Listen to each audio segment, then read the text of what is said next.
lanjut Bunda. Terima kasih. Kembali lagi kita membahas tentang anxiety. Jadi sebenarnya anxiety ini tadi adalah reaksi emosional yang berupa rasa cemas, khawatir, atau gelisah yang biasanya muncul ketika seseorang mengalami situasi yang mengancam, penuh tekanan, atau tidak pasti. Nah, ketika rasa cemas, khawatir, dan gelisah ini berlebihan, maka ini akan mengganggu kesehatan kita dan juga mengganggu kualitas kehidupan kita tentunya, Bunda dan sahabat semuanya. Nah, kemudian tadi kita membahas tentang apa sih perbedaan antara anxiety dan depresi. Nah, secara garis besar perbedaan antara anxiety dan depresi ini adalah anxiety ini kita terlalu berlebihan memikirkan masa depan.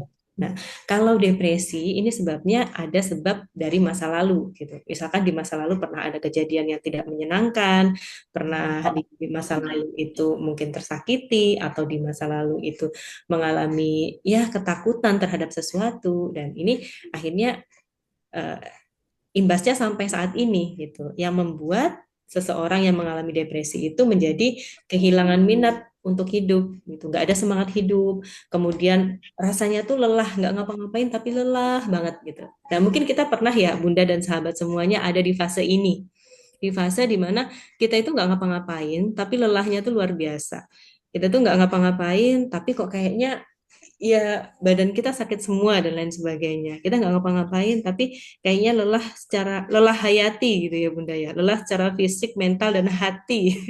Nah ini kita sering merasa seperti itu. Dan jangan-jangan kita sedang mengalami depresi. Nah, sedang mengalami depresi entah karena sesuatu di masa kecil kita, di masa lalu kita. Nah, kemudian merasa hampa. Nah, kayak lagu ya, Bunda ya, merasa hampa. Nah, orang-orang yang depresi ini merasa hidupnya hampa, yang akhirnya pengen pengen bunuh diri, pengen pengen mengakhiri hidupnya dan lain sebagainya. Kemudian rata-rata mengalami gangguan tidur, insomnia, nggak bisa tidur, kemudian gampang emosional, gampang tersulut emosinya dan lain sebagainya. Ini depresi. Nah, depresi ini juga macam-macam, ada yang ringan, sedang, dan ada yang berat. Nah, ini. Tapi pada pembahasan pada malam hari ini kita lebih berfokus dulu ya, Bunda ya, tentang membahas tentang anxiety. Nah, nanti insya Allah eh, jika ada waktu, insya Allah rezeki panjang umur kita bahas di pertemuan berikutnya tentang depresi. Nah, kemudian anxiety, tadi ada perbedaan ya ternyata antara anxiety dan depresi.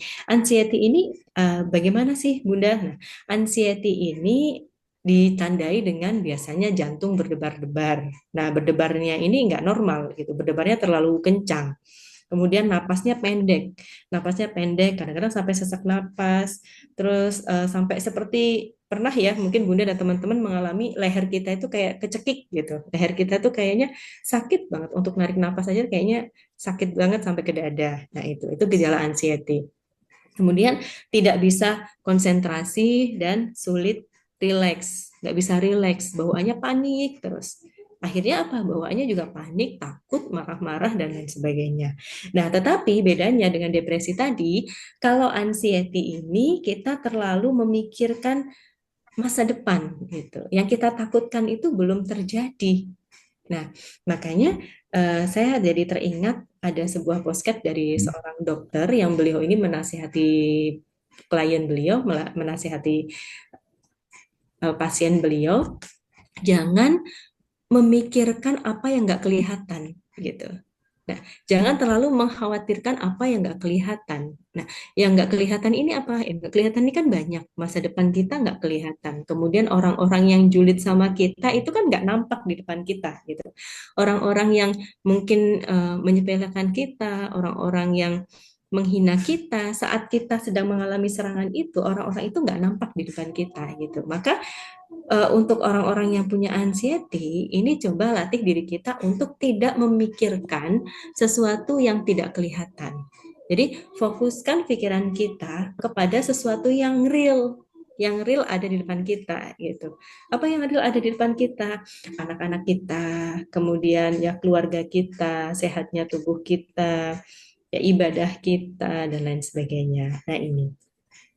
Kemudian eh, ketika kita mengalami anxiety, ini kan ada hormon yang selalu aktif terus nih Bun, yang selalu aktif terus, yang kemudian hormon ini menjadi merusak seluruh jaringan tubuh kita gitu. Namanya adalah hormon hormon kortisol. Nah, dalam anxiety ini ada dua hormon sebenarnya yang berperan. Yang pertama adalah hormon kortisol, yang kedua adalah hormon adrena. Nah, kalau hormon kortisol ini tadi naik, meningkat, nah akan meningkatkan resiko resistensi insulin di tubuh kita gitu. Kemudian kalau tubuh kita mengalami resiko resistensi insulin, maka gulanya akan naik. Nah, ketika gulanya naik, juga tekanan darah juga ikut naik. Nah, akhirnya endingnya ya nggak jauh-jauh dari stroke, dari jantung, darah tinggi, dan lain sebagainya. Nah, itu. Jadi gara-gara kita tadi anxiety, gara-gara kita mengkhawatirkan masa depan, nah ini hubungannya menjadi merusak tubuh kita gitu. Akhirnya kalau tubuh kita sudah rusak ya seluruh sistem di kehidupan kita jadinya rusak gitu. Pikiran kita juga nggak bisa ibadah dengan tenang, nggak bisa sholat dengan khusyuk, kemudian juga kita mau beraktivitas di keluarga juga tidak bisa, kemudian kita mau beraktivitas di masyarakat juga tidak bisa, jadinya mengganggu semua aktivitas dan akhirnya mengganggu kualitas kehidupan kita. Nah, jadi dalam Al-Quran ini disebutkan salah satu ciri orang yang beriman adalah la khaufun alaihim walahum yahzanun gitu. Orang yang beriman ini tidak sedih, tidak galau, dan juga tidak bersedih hati. Ini. Jadi ketika ada iman yang kuat dalam diri kita, maka kita percaya sama Allah.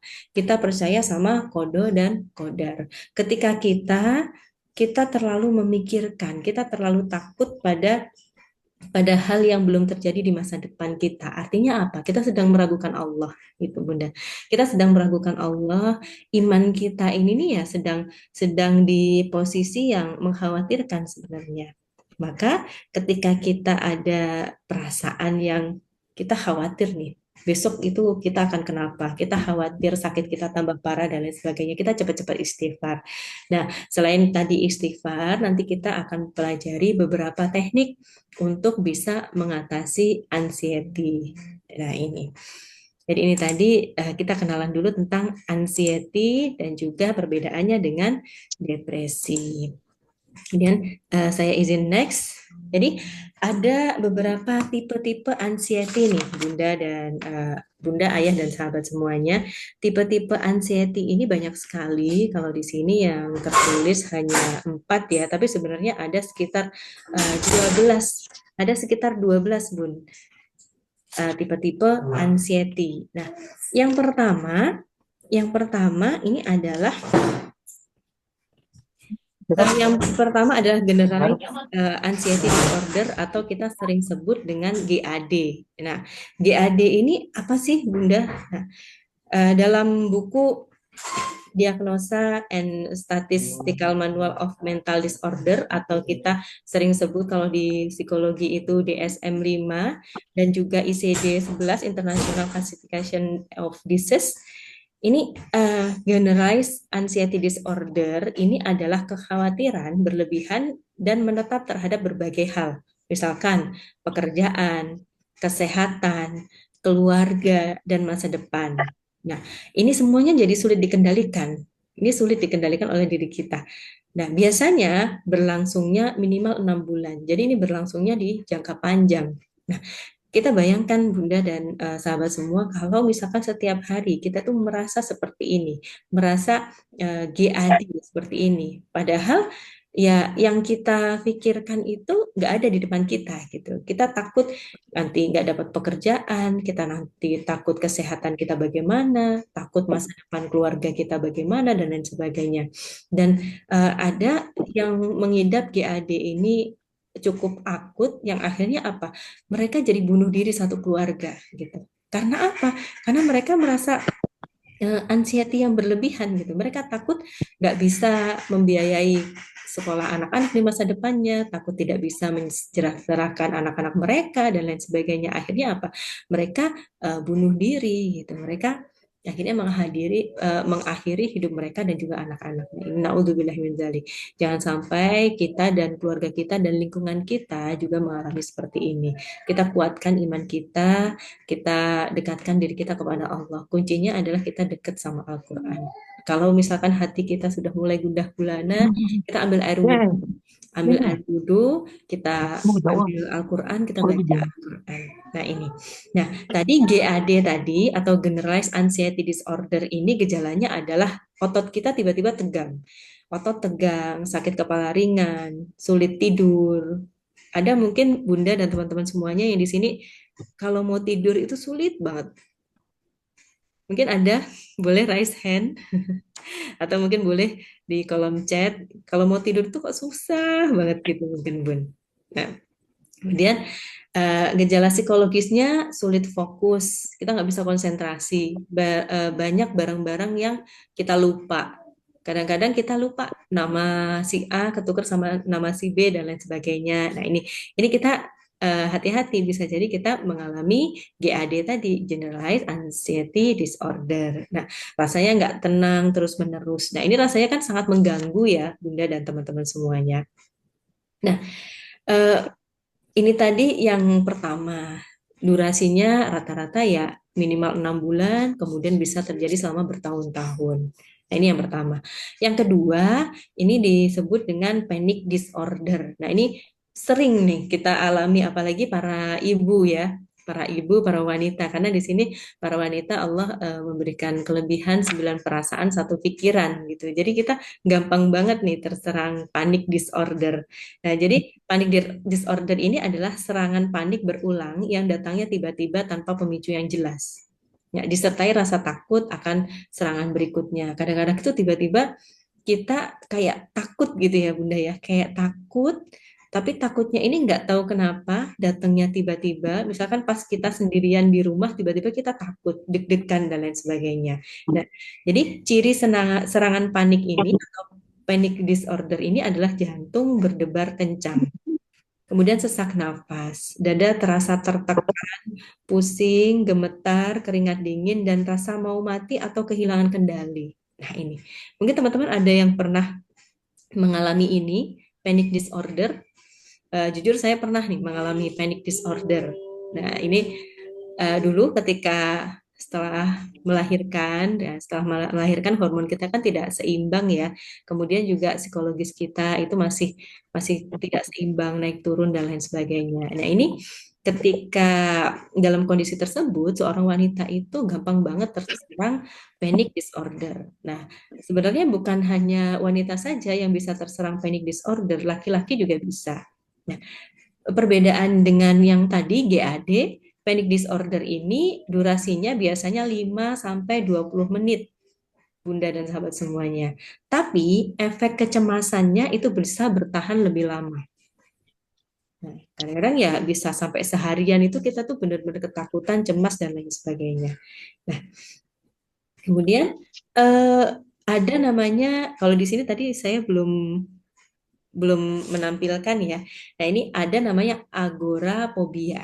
Nah, agorafobia itu adalah ketakutan, takut, atau menghindari situasi di mana sulit untuk melarikan diri atau sulit mendapatkan bantuan jika panik atau malu. Nah, contohnya takut di pasar yang ramai, takut di transportasi umum, takut di ruangan yang tertutup, misalkan lift, kamar, dan lain sebagainya. Takut, kadang-kadang ada yang takut di ruang yang terlalu terbuka, seperti lapangan besar, dan lain sebagainya.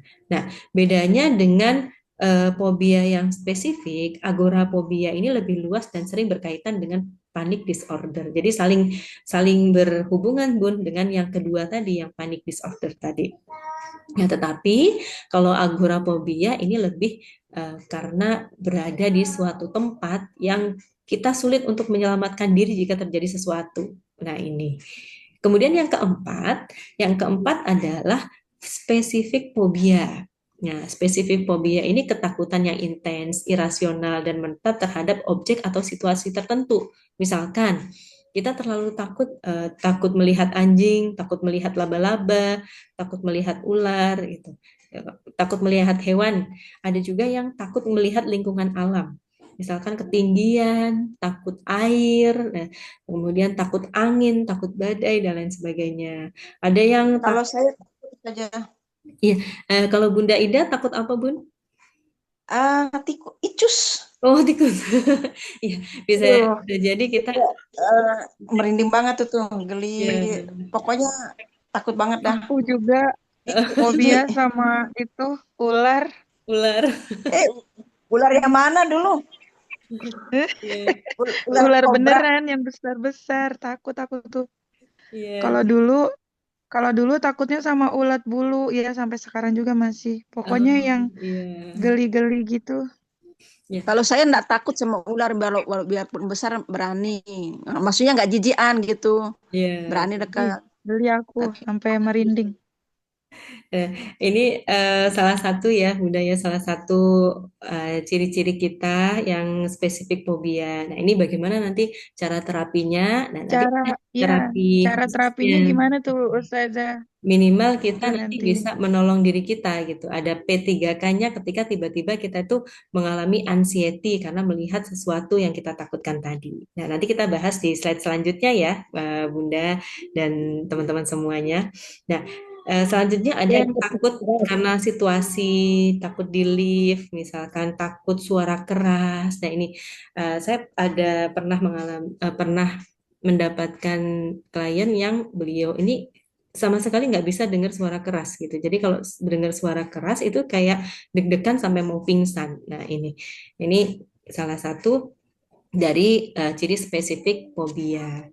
Nah, kemudian perilaku khasnya ini kadang-kadang menghindari pemicu atau bertahan dengan rasa takut yang ekstrim gitu. Kadang-kadang sampai menggigil gitu. Ada yang sampai menggigil seperti kena demam dan lain sebagainya. Nah, ini. Kemudian yang kelima, ini social anxiety disorder atau social phobia. Nah, social phobia ini apa sih, Bunda dan teman-teman semuanya? Jadi takut yang berlebihan terhadap situasi sosial karena takut dinilai buruk, takut dipermalukan, atau diperhatikan secara negatif. Nah, ini.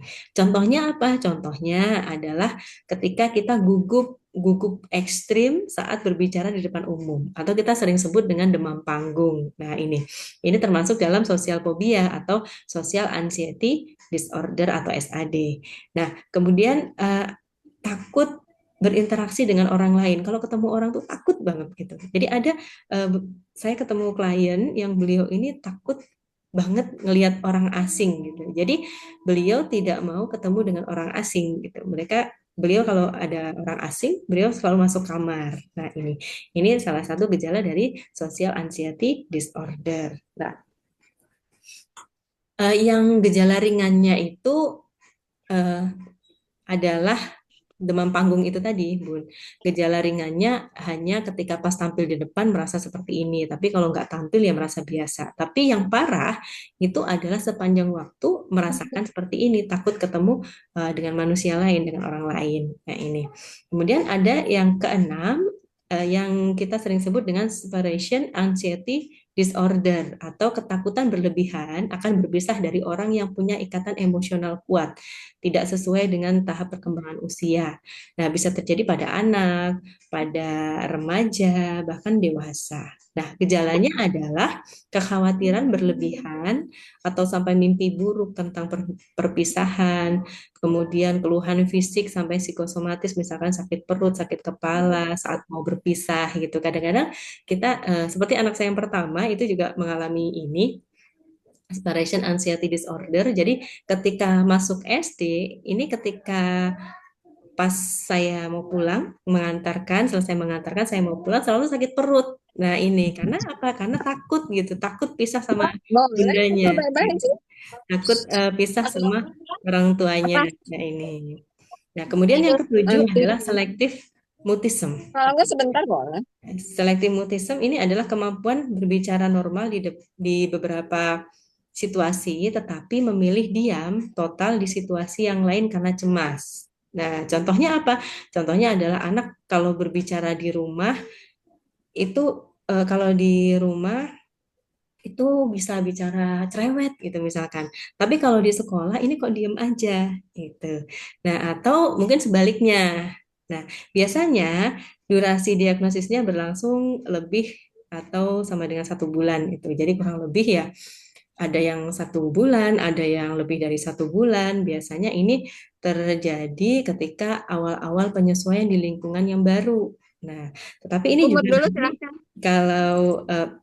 kalau terjadi secara terus-menerus, ini akan mengganggu fungsi sosial dan juga pendidikan. Nah, gangguan terkait kecemasan ini ya sebenarnya bisa diatasi, bisa diterapi gitu. Asal kitanya juga mau telaten dan si yang menderita ini pun juga menyadari bahwa oh iya, saya harus disembuhkan gitu. Saya harus sembuh. Nah, ini.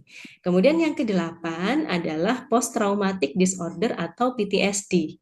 Nah, definisi dari PTSD ini adalah eh, reaksi emosional yang berkepanjangan setelah mengalami atau menyaksikan peristiwa traumatis gitu. Misalkan ya sesuatu yang traumatis Tensi tentunya. terakhir, Nan. Kilas misalkan Tensi berapa terakhir? gejalanya kilas balik, flashback, mimpi Tadi di buruk, tensi. sering dimimpiin, sering memimpikan sesuatu misalkan. Nah, ini. Nah, kemudian ada hiper ya waspada gitu. Waspadanya tuh terlalu berlebihan. Jadi sedikit-sedikit ketakutan, sedikit-sedikit jadi over waspada dan akhirnya apa? Akhirnya menjadi tidak tenang sepanjang hari. Itu ketakutan sepanjang hari. Nah, ini. Kemudian yang ke-9 adalah akut stress disorder. Nah, akut stress disorder ini ada definisinya adalah reaksi kecemasan intens dalam 1 bulan pertama setelah trauma. Nah, bisa berkembang jadi PTSD. Jadi ini ketika 1 bulan pertama setelah mengalami kejadian traumatis itu selalu timbul gejala-gejala anxiety-nya ini tadi. Tetapi kalau misalkan tidak ditangani segera, ini bisa menjadi PTSD gitu, bisa menjadi yang jangka panjang dan akhirnya ini mengganggu kualitas hidup klien tersebut. Kemudian yang ke-10 adalah obsessive compulsive disorder atau kita sering sebut OCD. OCD ini sebenarnya definisinya adalah pikiran berulang yang mengganggu obsesi dan perilaku berulang untuk mengurangi kecemasan atau kompulsi. Contohnya apa? Contohnya adalah mencuci tangan berulang kali karena takut kuman, terus kemudian mengelap barang-barang karena takut kena kuman, kemudian nggak bisa lihat barang yang nggak rapi dan lain sebagainya. Nah, itu gejalanya. Nah, kemudian yang ke-11 adalah illness anxiety disorder. Artinya kekhawatiran berlebihan akan memiliki penyakit serius meskipun pemeriksaan medisnya normal. Nah, ini juga akhirnya kalau misalkan kita khawatir berlebihan tentang sesuatu, nah apa yang kita pikirkan itu akhirnya kejadian gitu. Karena apa? Karena itu terekam dalam pikiran bawah sadar. Pikiran bawah sadar kita memerintahkan tubuh kita untuk melakukan itu. Kalau kita berpikir, wah sakit nih, sakit nih, sakit nih, akhirnya akan sakit beneran. Nah, ini ada sebuah contoh. Jadi ini kasus nyata, kisah nyata. Jadi ada 2 orang pasien, yang satu adalah pasien kanker yang usianya hanya tinggal 6 bulan lagi di perkiraan dokter, dan yang satu adalah pasien dengan sakit biasa yang sebenarnya ketika dia rutin minum obat, rutin mengkonsumsi makanan-makanan yang sehat, dia akan sembuh. Nah, ternyata qadarullahnya hasil pemeriksaannya itu tertukar, Bapak Ibu dan teman-teman semuanya. Jadi yang pasien kanker tadi, hasil pemeriksaannya itu tertukar dengan pasien yang tadinya harusnya bisa sembuh. Nah, akhirnya setelah diberikan hasil pemeriksaan tersebut, mereka pulang ke rumah masing-masing dan menjalani kehidupan mereka masing-masing dengan keyakinan dari apa yang mereka baca di surat tersebut. Yang pasien A tadi, pasien kanker tadi, setelah membaca hasil pemeriksaan, beliau mempunyai mindset keyakinan bahwa oh saya masih bisa hidup nih, masih bisa hidup normal, masih bisa usia saya panjang asalkan menerapkan pola hidup sehat, konsumsi obat dan lain sebagainya. Nah, kemudian pasien B tadi yang seharusnya pasien B ini bisa sembuh karena mendapatkan hasil yang tadi vonis dokternya usianya tinggal 6 bulan lagi, akhirnya dipenuhi dengan anxiety, dipenuhi dengan stres, dipenuhi dengan ketakutan, yang akhirnya apa? Menyebabkan hormon kortisol dalam tubuh beliau ini tinggi terus. Nah, tadi kan kalau hormon kortisolnya tinggi terus, akhirnya ya meningkatkan retensi insulin, kemudian juga tubuhnya jadi tidak sehat dan lain sebagainya. Dan akhirnya setelah 6 bulan kemudian, pasien yang tadi yang cancer tadi masih bertahan, masih hidup, dan pasien yang B tadi yang seharusnya sembuh tadi qadarullah akhirnya meninggal dunia. Dan setelah ditemukan hasil pemeriksaan tadi, oh ternyata hasilnya adalah tertukar. Jadi sebesar itu ya efek luar biasanya pikiran kita terhadap kesehatan kita gitu. Dan memang ya kembali lagi maut itu adalah takdirnya Allah. Semua yang terjadi dalam kehidupan kita ini kode dan kodarnya Allah gitu. Tetapi penyebabnya ini kan kita bisa evaluasi gitu. Bisa kita evaluasi apakah dari diri kita sendiri, apakah dari pikiran kita sendiri. Karena Allah Subhanahu wa taala tidak pernah menzolimi hambanya. Allah Subhanahu wa taala selalu memberikan yang terbaik untuk hambanya. Tinggal kita saja, kita mau mensyukuri apa yang sudah Allah berikan atau tidak gitu. Ketika Allah berikan nikmat sehat, ya kita bersyukur Allah kasih nikmat sehat. Allah kasih kesempatan kita beribadah. Kita gunakan sebaik-baiknya kesempatan kita, usia kita, kesehatan kita ini untuk kebaikan. Menjadi alatnya Allah untuk menyampaikan kebaikan. Nah, ketika kita diberikan sakit, ya kita tetap berhusnuzon kepada Allah Subhanahu wa taala bahwa kita yakini apa yang Allah saat ini berikan ini karena kasih sayangnya Allah gitu. Allah berikan rasa sakit untuk melebur dosa-dosa kita. Allah berikan rasa Dan sakit banyak ini beristirahat. iya, supaya banyak beristirahat ya Bunda.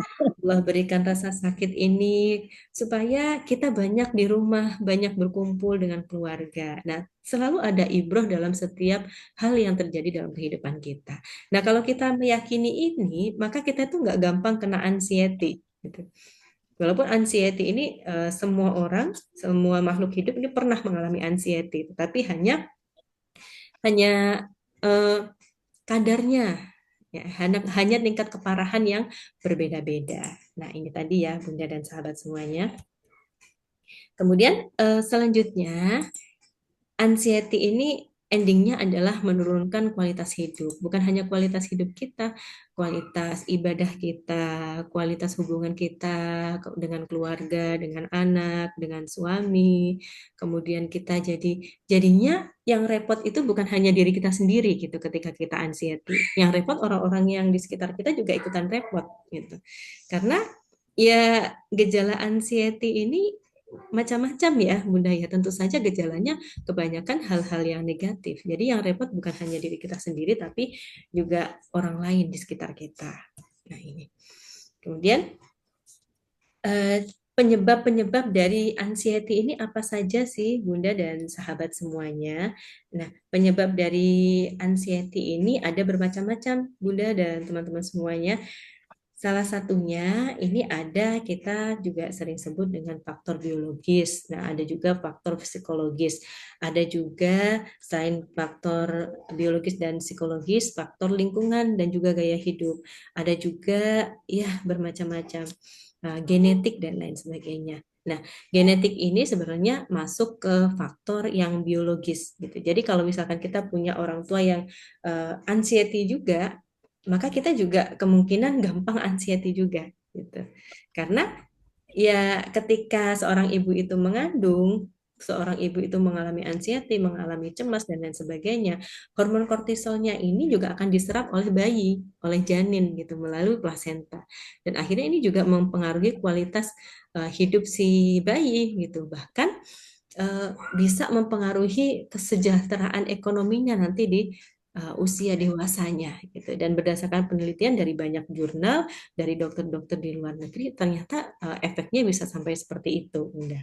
Nah, faktor biologis tadi dari genetik, riwayat keluarga dengan gangguan kecemasan atau depresi bisa meningkatkan risiko. Nah, kemudian ketidakseimbangan kimia otak. Nah, misalkan neurotransmitter seperti serotonin, dopamin, dan GABA berperan dalam regulasi suasana hati dan rasa aman. Jadi, ketika cairan di otak kita ini tidak seimbang, maka ya bisa menyebabkan anxiety.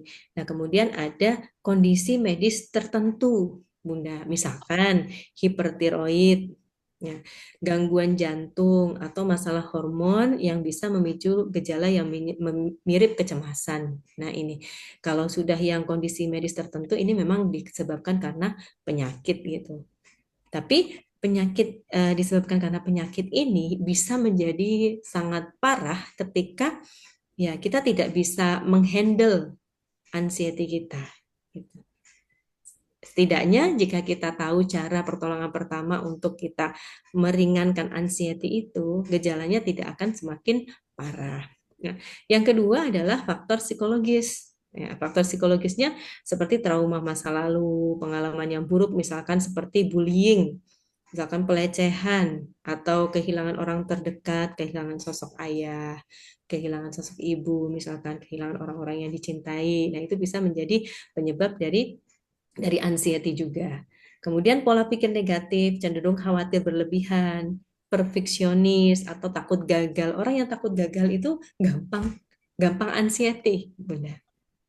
Nah, seharusnya apa yang kita lakukan? Kita nggak usah takut gagal, jalani saja sesuai kemampuan kita, gitu.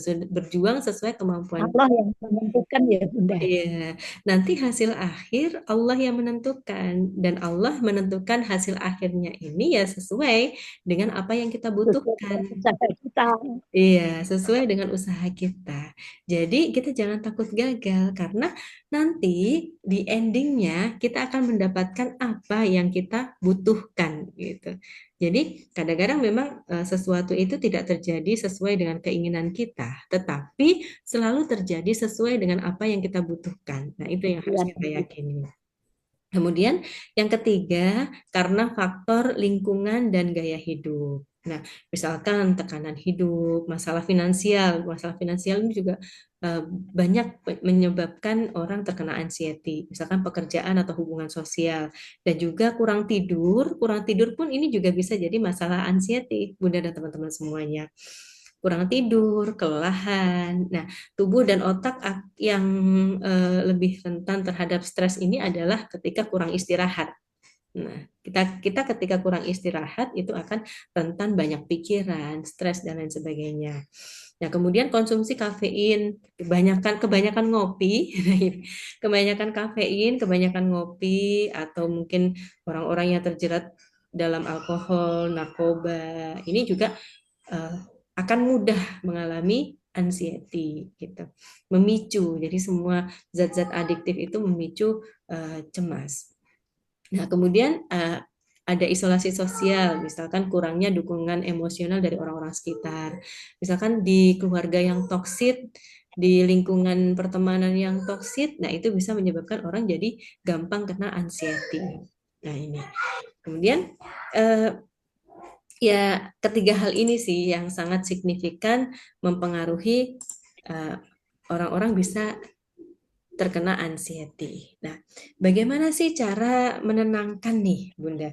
Cara kita menenangkan diri supaya kita itu bisa memberikan pertolongan pertama nih pada diri kita ketika kita mengalami beberapa gejala-gejala yang tadi sudah kita bahas. Nah, cara menenangkannya itu kita bisa menggunakan teknik nafas, kemudian ada yang namanya nanti teknik nafas 4-2-6 misalkan. Nah, ini. Tapi sebelum itu kita ulang lagi Bunda, 4-2-6 ini Bun. Jadi kita ketika anxiety ini kan saraf-saraf kita itu modenya adalah mode siaga. Nah, mode siaga ini yang lebih aktif adalah saraf simpatik kita. Nah, jadi Parasimpatik. inti masalahnya ini adalah sistem saraf kita itu tidak seimbang, Bunda dan teman-teman semuanya. Ketika kita kena anxiety, kita mengalami gejala anxiety, ini sistem saraf kita itu lagi tidak seimbang. Karena apa? Ya karena itu tadi kita banyak memikirkan sesuatu yang nggak kelihatan gitu. Masa depan kan sesuatu yang nggak kelihatan. Nah ini, akhirnya ini menyebabkan hormon kortisolnya naik, akhirnya mempengaruhi sistem saraf juga. Sistem saraf kita jadi tidak seimbang. Nah, kalau terkena anxiety tadi, Berlanjut lebih, Bunda. ya Ya Bunda? Bunda. Untuk 4, 2, 6 itu caranya gimana Bunda? Oh iya, nanti Bernapas berapa menit atau hitungan? iya, nanti kita akan latihan ya, Bunda dan teman-teman semuanya untuk cara menenangkan sistem saraf kita dan mengurangi nyerinya. Nanti ada namanya latihan nafas. Nah, kemudian nanti ada beberapa teknik yang kita insya Allah praktekkan sama-sama di sini. Bunda-bunda yang mungkin memungkinkan untuk open camp, boleh di sini open camp. Kita nanti berlatih sama-sama. Kita ikhtiar ya, Bunda ya. Kita ikhtiar, kita sehat bareng-bareng. Bismillah. Nah, jadi sebelum kita pelajari teknik-teknik itu, kita pelajari dulu nih, inti masalahnya kenapa sih kok kita itu kena GERD, kita itu kena anxiety, psikosomatis. Nah, yang menyebabkan tubuh kita itu jadi mudah nyeri, terlalu peka dengan sesuatu, mencium sesuatu jadi pengen muntah, misalkan sampai ada nyeri ulu hati, tenggorokan sakit, mengganjal, gitu, dada sesak, sampai leher itu seperti tercekat. Nah, ini sulit tenang, tetapi sebenarnya hasil pemeriksaan secara medis itu dokter mengatakan kita sehat. Nah, tetapi kita merasa kita nggak baik-baik aja. Nah, ini terjadi karena otak dan sistem saraf itu sedang terlalu waspada. Jadi otak salah mengira bahwa tubuh sedang dalam bahaya, padahal tidak. Nah, otak kita sedang dalam mode siaga. Yang mode siaga ini yang paling banyak berperan adalah saraf simpatiknya. Nah, jadi di saraf simpatik ini yang kita sering pakai di flight or fight mechanism gitu. Jadi waspada terus kita. Kita mau lari atau mau bertahan nih. Nah, jadi yang harus kita maksimalkan ini apa, Bun? Yang harus kita maksimalkan ini adalah saraf parasimpatik. Nah, parasimpatik ini yang nanti akan membuat kita modenya itu tenang. Nah, jadi rest and